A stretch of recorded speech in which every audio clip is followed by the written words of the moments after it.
কপিল মুনির অভিশাপগ্রস্ত 60,000 সন্তানকে পুনর্জাগরণের জন্য ভগীরথ কঠোর প্রয়াস করে মা গঙ্গাকে মর্তধামে আনায়ন করেছিলেন। কোন যুগে কুম্ভ মেলা হয়েছিল? সন্ন্যাসী দর্শনে আপনারা সেখানে ছুটে যান। আজকে শ্রীমদ্ ভগবত গীতাকে কেন্দ্র করে লক্ষ লক্ষ মানুষ রাজনৈতিক দলমত নির্বিশেষে, জাতি ধর্ম বর্ণ নির্বিশেষে আপনারা এখানে উপস্থিত হয়েছেন। আপনাদের উদ্দেশ্যে শত ধন্যবাদ।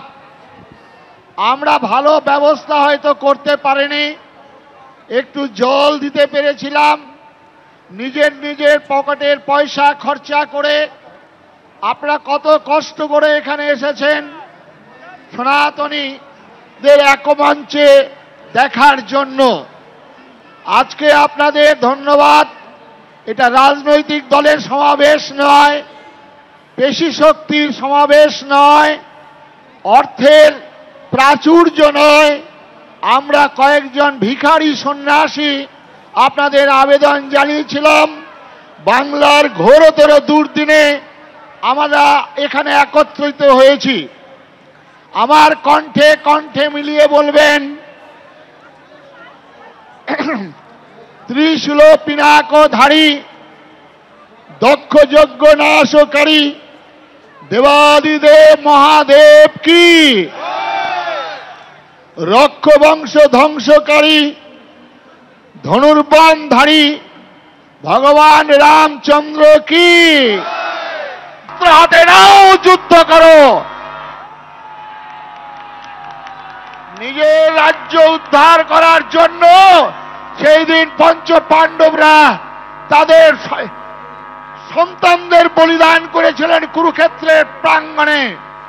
আজকে যারা ভগবান রামচন্দ্র 14 বছর যাবৎ বনে বনে ঘুরেছিলেন, কত খড় দূষণ মারিচ তাদের আক্রমণ করেছিল। লক্ষণের শক্তিশাল মা সীতাকে চুরি করে নিয়ে গেছেন রাবণ। আর ভগবান আমার রামচন্দ্র ওই আদিবাসী বনবাসী গিরিবাসী ভাইদেরকে সংগঠিত করে রাবণের বিরুদ্ধে লড়াই করে মা সীতাকে উদ্ধার করেছিলেন। সেদিন মা সীতা উদ্ধার কল্পে বনের পাখি জটায়ু লড়াই করেছিল। আজ ভারত মা, আজ বাংলা মা কাঁদছে। আপনারা মানুষ, যদি বনের জন্তু জানোয়ার লড়াই করে, আজকে আমাদের গীতার মন্ত্রে শপথ গ্রহণ করে সেই লড়াইয়ের ময়দানে আমাদের উপস্থিত হতে হবে। যারা পূর্ববঙ্গ থেকে পালিয়ে এসেছিলেন শিয়াল কুকুরের মতো, তাদের পূর্ববঙ্গের মানুষগুলোকে বলবো, আপনারা আপনাদের সন্তানদের বলুন, ওরে জেগে ওঠ, ওরে জেগে ওঠ।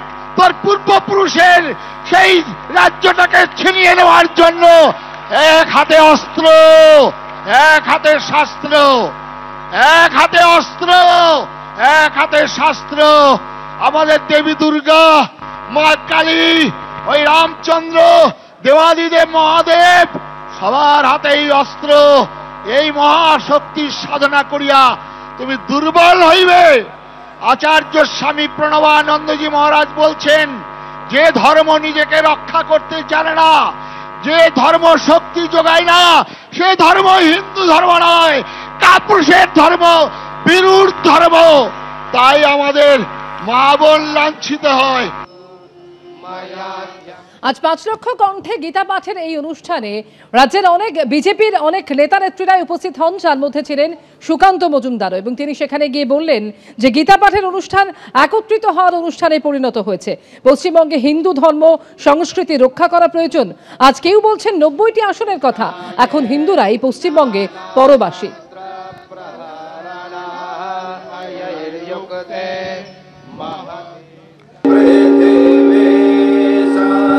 এই গীতা পাঠের অনুষ্ঠান সকল হিন্দুদের একত্রিত হওয়ার একটি অনুষ্ঠানে পরিণত হয়েছে। এবং বাংলার যা বর্তমান পরিস্থিতি, এই পরিস্থিতিতে হিন্দু ধর্ম সংস্কৃতি যদি রক্ষা করতে হয়, যার জন্য পশ্চিমবঙ্গ তৈরি হয়েছিল, হিন্দুদের জন্যই তো পশ্চিমবঙ্গ তৈরি হয়েছিল, তাহলে পশ্চিমবঙ্গ তৈরি হওয়ার তো কোনো দরকার ছিল না, পুরোটাই পূর্ব পাকিস্তানে চলে যেত জিন্না এবং সোহরাওয়ার্দীর দাবি অনুসারে। তো আজকে কিছু লোক বলছে যে 90টা সিট আমাদের, থাকতে সবাই পারে এখানে, কোনো অসুবিধে নেই, কিন্তু ভাগ তো হয়েছিল হিন্দুদের জন্য। আজকে হিন্দুরাই যদি এখানে পরবাসী হয়ে যায় তাহলে তো চিন্তার বিষয়। নির্বাচনের সাথে গীতা পাঠের কোনো সম্পর্ক আছে বলে আমার মনে হয়। দেখুন, কেউ যদি নিজেদের মনে করে যে তারা হিন্দুদের সার্টিফিকেট দেওয়ার লোক, তাহলে খুব ভুল করছেন। কেউ তাদেরকে সার্টিফিকেট দেওয়ার অধিকার বা অথরিটি কোনোটাই দেয়নি। বিজেপির কাছে আইডল আজকে কারা? কার্তিক মহারাজের মতো ধর্ষণে অভিযুক্ত লোক। বিজেপির কাছে আজকে আইডল কারা?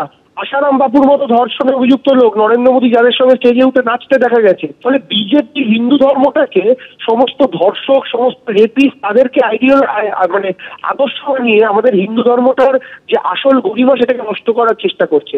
আর বাঙালি এই মাটিতে রামকৃষ্ণ থেকে শুরু করে, বিবেকানন্দ থেকে শুরু করে, সাধক বামাচাপা থেকে শুরু করে একের পর এক মনীষীদের দ্বারা আমাদের বাংলার হিন্দু ধর্ম পরিপূর্ণ।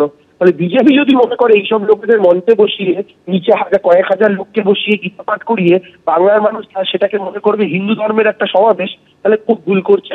ওটা বহাল হবে বিজেপির সমাবেশ। এবিপি আনন্দ, এগিয়ে থাকে, এগিয়ে রাখে।